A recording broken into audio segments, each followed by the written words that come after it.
Blasted out of my sleep 6 o'clock in the morning. Some maniac outside leaning on his car horn. Gotta go outside and teach him the proper etiquette. Neighborhood bad enough, can't let it get worse than it already is. You hear me? Y'all can talk. I need my sleep. That's the only time on this planet that I ever get any peace. I tried that college thing on some American dream tip, yet I still live on the same street that I grew up on.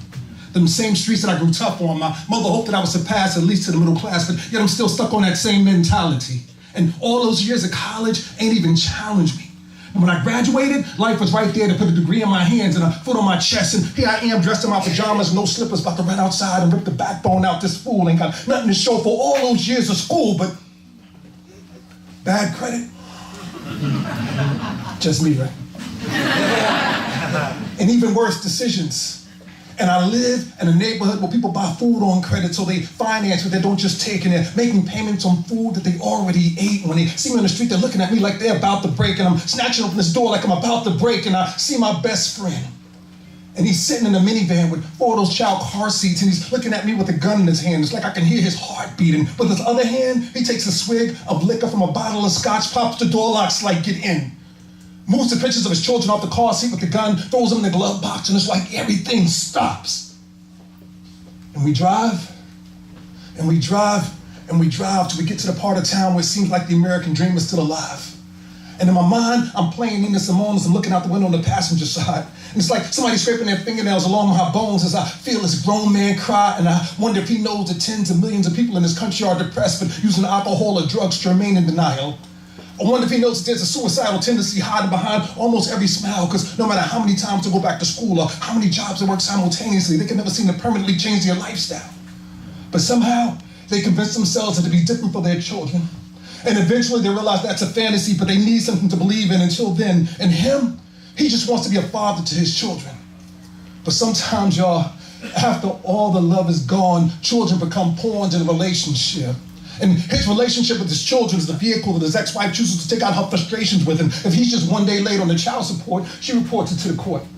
And what's driving him crazy is yesterday, he just got laid off now. 30 days ago, her and the kids just moved in with a new man who drives a Range Rover and plays golf. And that's a year ago from the day that my best friend had to go to jail for making her last boyfriend stop telling the children that their father was soft. And right now, he feels like everything's lost. That's why I'm glad he came to me to give me this opportunity to put a few thoughts across. You see, all day and all night, we talk. And I tell him, a man is judged by what's in his soul and what's in his heart, and not just by what's in his pockets. I tell him, me and him are friends from thick and thin, and if he's in pain, we need to put our brains, time, and money together to stop it. I tell him the fact that we don't have a lot of money is a problem, and rather than getting fed up, what we do is wake up and like Moses and Jacob, whenever we get together, just find new ways to profit. Because in my eyes, our friendship is how we live and how we die. And don't you ever believe that even for a second that I would ever let you slide. Now, what I'm about to say, I want you to listen with all your pride and sexuality aside, because as God is my guide, like my own self, I love you.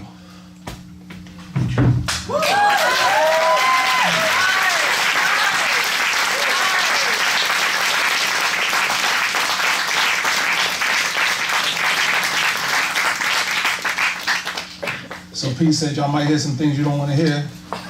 So this might be a small piece of part of that part of the program. I'm just going to give you a snippet from another poem, and then I'm going to do something more in the mood of love. I don't even want to talk to y'all about life. In that last presidential election, they got me messed up. They guilted me into voting for a woman who hates black men's guts, whose husband pushed legislation to destroy our communities by increasing the number of black and brown men who get locked up. Spit poet. And if you ask him now, he'll say it was a mistake, but I guess we could just all only hope for his sake that he at least continues to get kickbacks from the prison industrial complex. And it's all subterfuge. Now we gotta watch this self-destructive dude who used to hang out in hip-hop clubs with black athletes and rappers all of a sudden change his whole style up. And now he's been recrafted as the back-asswards emperor of the masses of poor self-sabotaging pro-fascist crackers.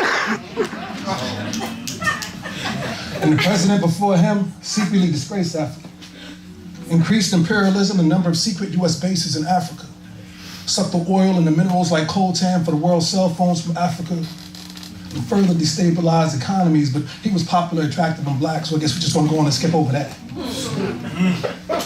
And I wonder if it'd be wrong to advocate for all the fathers whose children were killed by unpunished police. Just go ahead and skip the television talk show interviews, the nationwide speaking tour, and the book release, and just instead demonstrate to the beast that Black Lives Matter.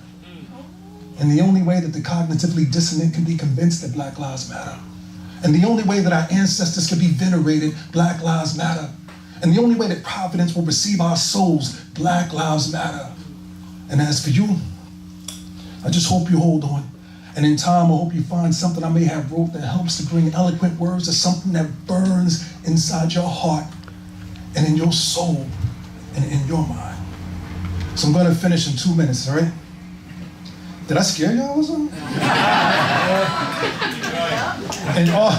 And all the time that I've known Pete, and Pete is like a cool genius, ain't he? Give it up for Pete.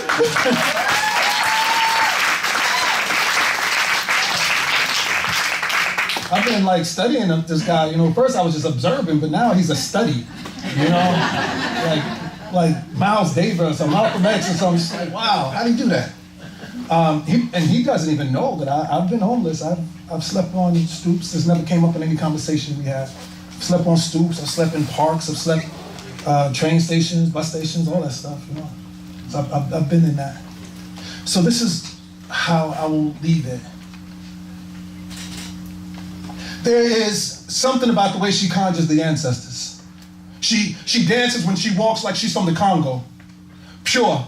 Congo like Assata Shakur says, brothers don't understand the science behind her self-reliance. She has a tattoo of Noble Drew on her neck and a tattoo of Marcus Garvey on her breast, and says you got to have the presence of Martin Delaney if you ever hope to have a future in getting past her Malcolm X. She is smooth as the Hennessy she's sipping as we listen to Horace Silver playing our third game of chess.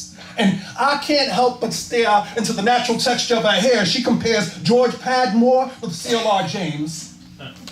And from there, she discusses Rodney's, how Europe underdeveloped Africa, and compares that to Kwame Nkrumah's neocolonialism, the last stage of imperialism. And as her lips move, I get lost in her rhythm.